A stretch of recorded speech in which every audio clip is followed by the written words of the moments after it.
let's get practical for a second. What would Kim Buckner have said to that?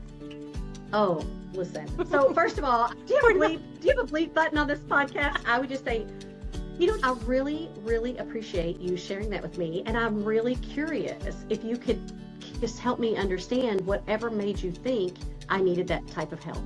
Oh, that was good. And you did it with a smile. Then you just stop and look at him and you don't speak. Welcome to Home After 50. I'm Juli Ford, and this is a show about reimagining what life can look like in this next chapter. Here we explore home, family, reinvention, and the evolving ways that women after 50 are shaping lives that are meaningful, grounded, and true. I'm so glad that you're here. Welcome back to Home After 50. This is part 2 of my conversation with Kim Buckner. If you have not had an opportunity yet to listen to part 1, I highly recommend that you go listen to that and then meet me back here. I'm so glad we had an opportunity to have a longer conversation. Kim has been coaching women in business for more than a decade. And in this part of our conversation, she gets into what she sees holding women back almost every single time. And maybe it's not what you'd expect. So she gets practical in this episode, gives us real words and tools to use in a way that I think is really going to stay with you, like it stayed with me. Let's get into it.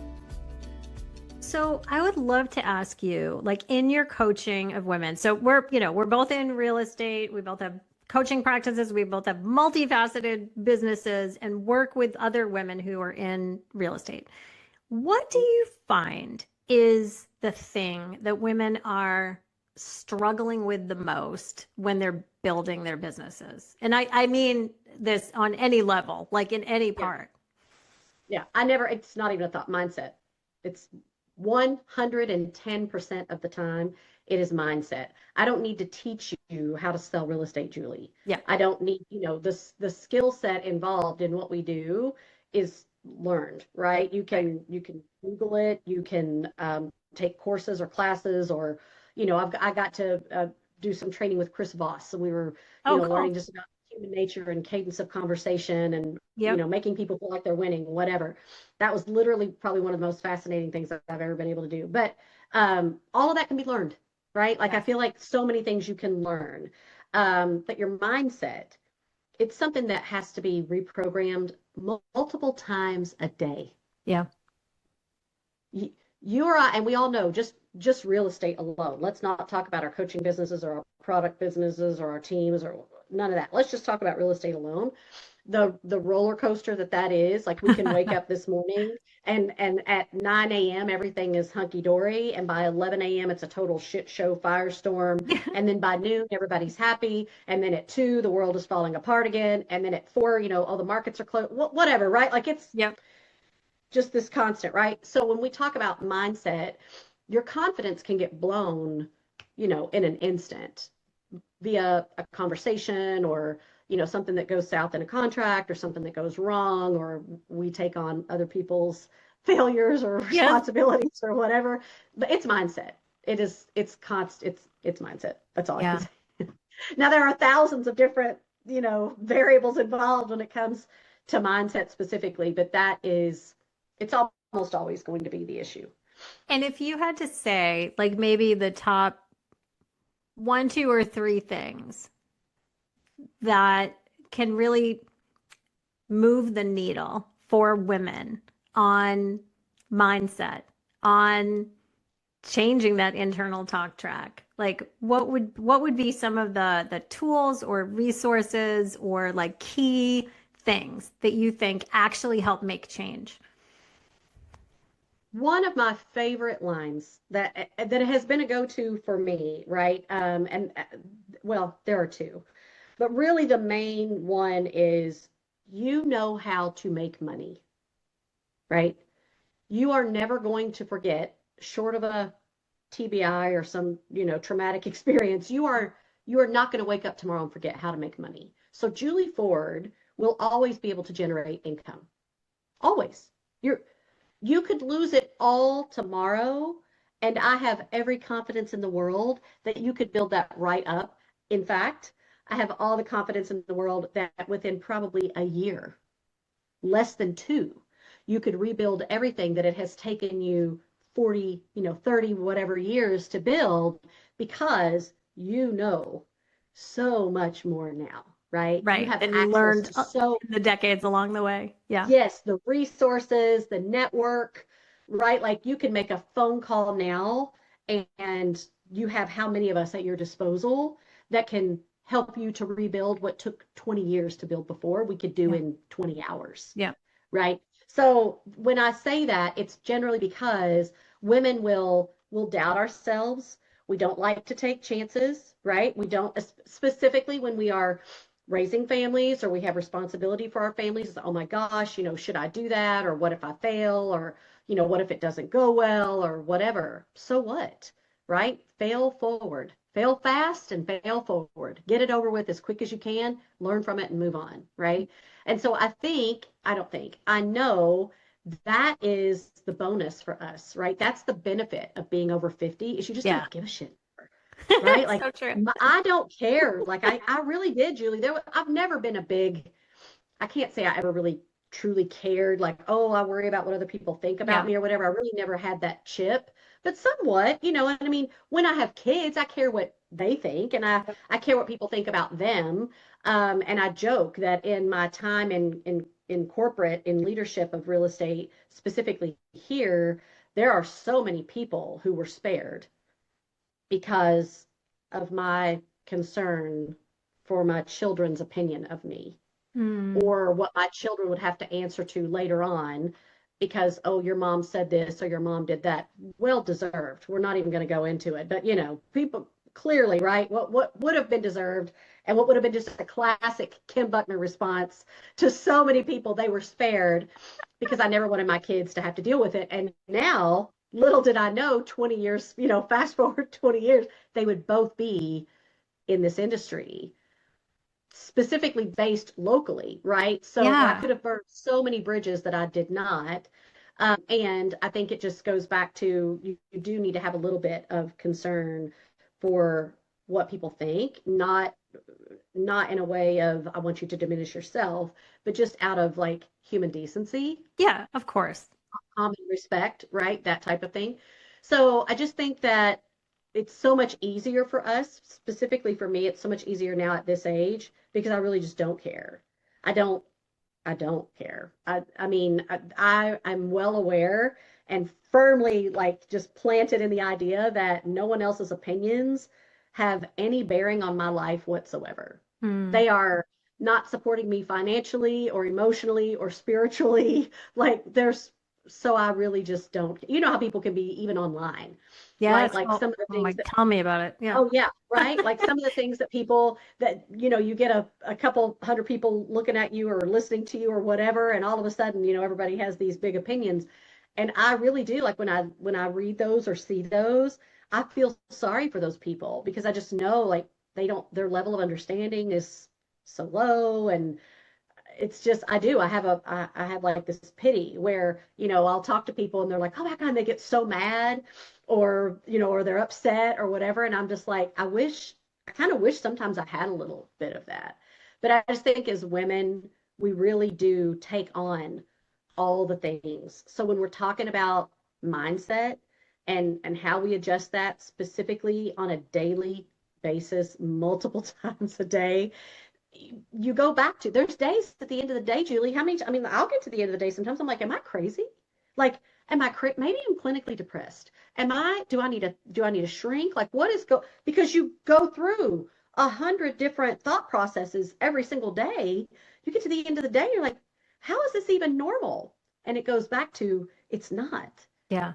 right? Like the things that we're building and the things that we're doing I feel like the pathways that we're trying to create for other people Hmm. that people didn't do for me, right? Like I don't Right. ever want another woman to walk into a conference and somebody to ask her for coffee or water or like I Yes. want to live in a world where people understand, oh God, she's probably the CEO. Maybe I should see if she needs, like Yes. I don't want to live in a world. I don't want Morgan to be in that world. I don't want Scotty to grow up in that world where it's just the assumption is she works for someone that's a Yes. man.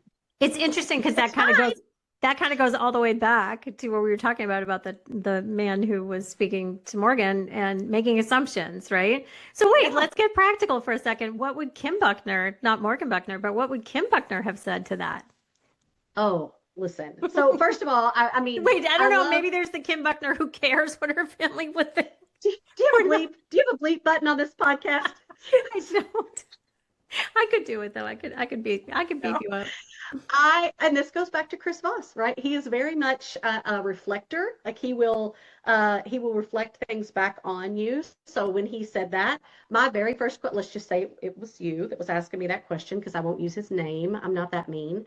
And I would just say, Julie, I really, really appreciate you sharing that with me. And I'm really curious if you could just help me understand whatever made you think I needed that type of help. Oh, that was good. And you did it with And a then you just shut smile. up. Then you just stop and look at him and you don't speak. This is You just let him gold. piss his pants and cry a little and then, let him gather his thoughts, right? Just help me understand. It's like one of my favorite things, right? Help me Help me understand understand. what made you think I needed that type of help or I needed that advice or whatever, right? Or the other line is, what was your intention, right? So what was your intention in telling me that? Hmm. And then just wait, right? Oh, I wanted to help. Okay, great. So just help me understand what made you think I needed help. Why would you assume I needed help? And I say it as nicely, I don't want to be defensive. I don't want to Yeah. be, I want to genuinely make them think about how dumb they are. Let's do some self-discovery here, buddy. I want to help you understand.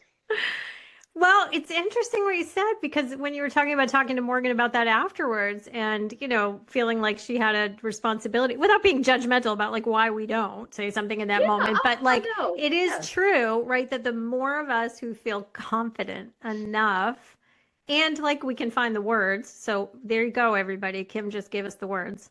I'm going to write that down. Yeah, I'm going to write write it that down. down. Then the more of us that can do that, the fewer people are going to hear that because obviously, we're not likely going to change one person in one moment, but we're No. planting a seed and that can shift things over time. So I Yeah. love that. Oh, absolutely. And I mean, totally from a place of love. Like I really want him to think before he, and again, I really do. And knowing this person, I don't know him well, but just knowing this person, I really do think he meant well, No, right? But he had no idea that it was this condescending, patriarchal, yeah, just all these all the things. underlying overtones, right? That I don't Yes, think he even recognized were there, because he right? was And so if making a I, lot of assumptions. because he can, Yeah. because he can, right? Because that's the world he has grown up in. No one's ever questioned him, right? I have been coaching now. I'm trying to think. I think the first year, it it it would have been 2014. So yeah, 12 years. 2014. Yeah. It's almost 12 years, Yeah. right?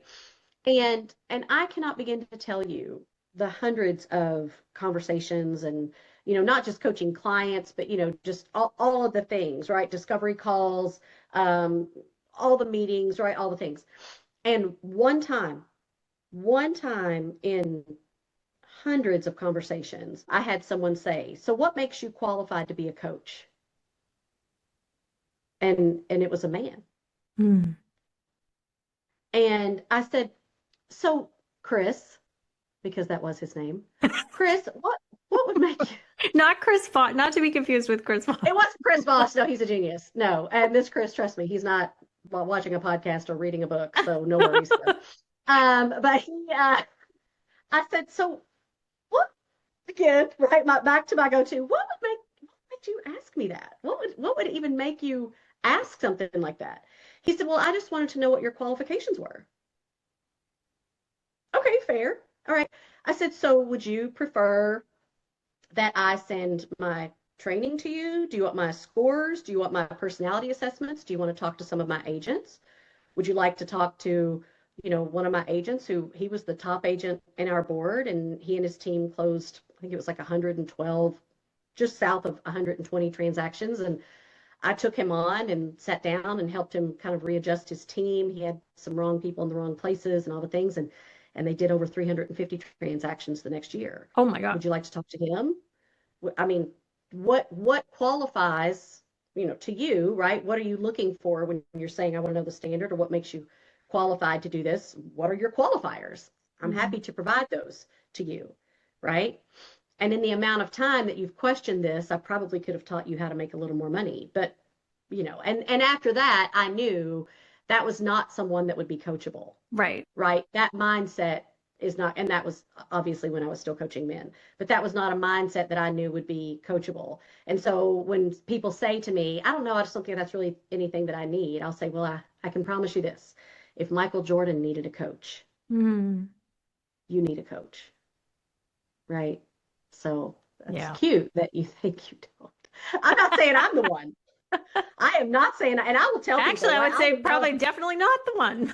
Yeah, I'm not, right? Like in those assessments, when we have those initial assessments, I can generally tell very, very quickly, right? If they are thin-skinned, if they internalize very easily, if they get their feelings hurt, I am not. You're not going to be the one. Yeah. Yeah, no. Yeah. No. And you're not going to enjoy it. No. Well, and it's just everybody has a different style, right? So you have to find what works best for you. But I just think that specifically as women, it's so very interesting because we just have all of these hats that we wear. And you and I could probably talk all day about the questions that we get asked versus the questions that would never be asked, right? Like I will never forget, this was in my CEO days, and we're in this conference, and our company attorney was there, our owner was there, and then there were multiple CEOs, and there were only two of us of the probably 14 people that were in that room that were women, and the rest of them were men. And my boss is, okay, and so Kim, I need you're going to take on this, this, this, and this, and he gives me all these things, and I just was like, I'm already beyond capacity, so that's just not feasible. Right? We need to look at another way of going about this, or a different piece of leverage, or we've got to figure out something else around this, because that's just not something that I can take on. Right. And so we get through the meeting. He doesn't say much. I can tell he kind of started to get quiet. But he calls me like maybe 30 minutes after that meeting. He calls me, and he's in the car with our attorney. And he says, I just wanted to call and talk to you about the energy you brought to this meeting today. Okay. And I said, you know what? I want to stop you right there before we get any further, because I'm quite confident that our attorney's in the car with you. So I just think that we need to get this out there before we go any further with this conversation.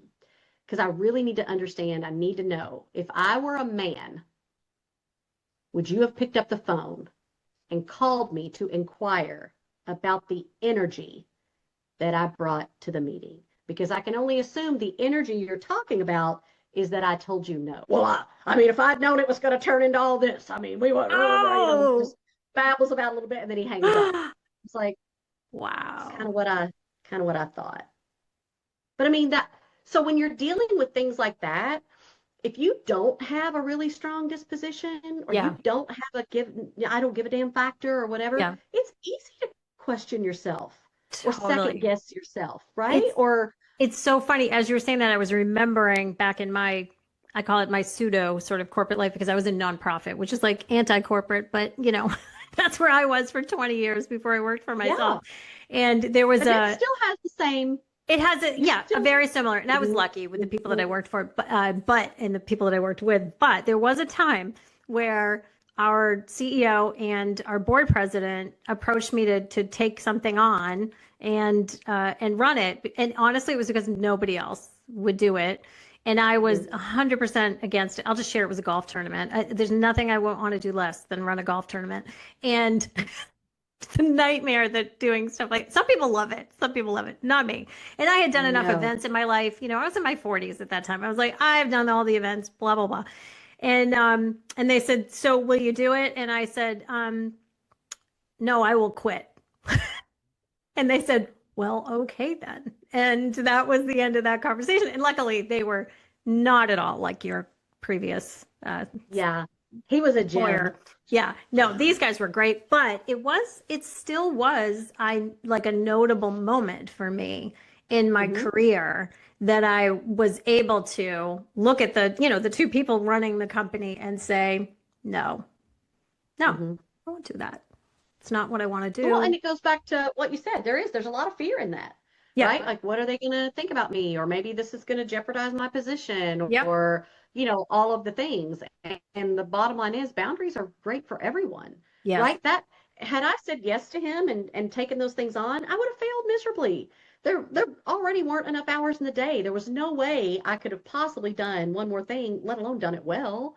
So I was, in my opinion, was doing what I thought was best for the company, not just myself, right? yep, Like, yep, let's find someone who can actually do this. yeah. So I just think, yeah, and it's a muscle that constantly has to be worked and stretched. It's not like, oh, I took this magic pill and now I understand boundaries and I'm great at it and I'm going to stay this way You have to day in and keep day out, right? practicing. Yeah. Yeah, it's a Yeah. And every daily, yes, circumstance is different. Every person that you encounter is a little bit different.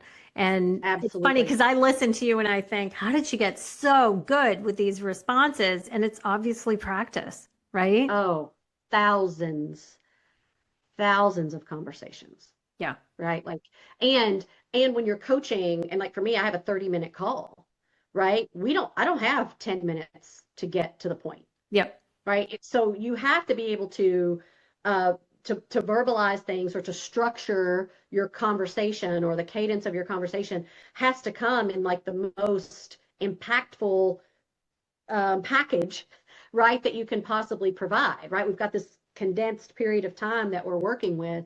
So what can I do to make sure that when we end this call in 30 minutes, they're walking away with something of value, right? Yes. Whether it's a new tool or a new system or a new thought process or whatever, right? But just something that's going to get them on the right path to where they need to be until we can talk again. Yeah. That's a beautiful place to pause, I think, for a second. See, like I could talk to you all day long.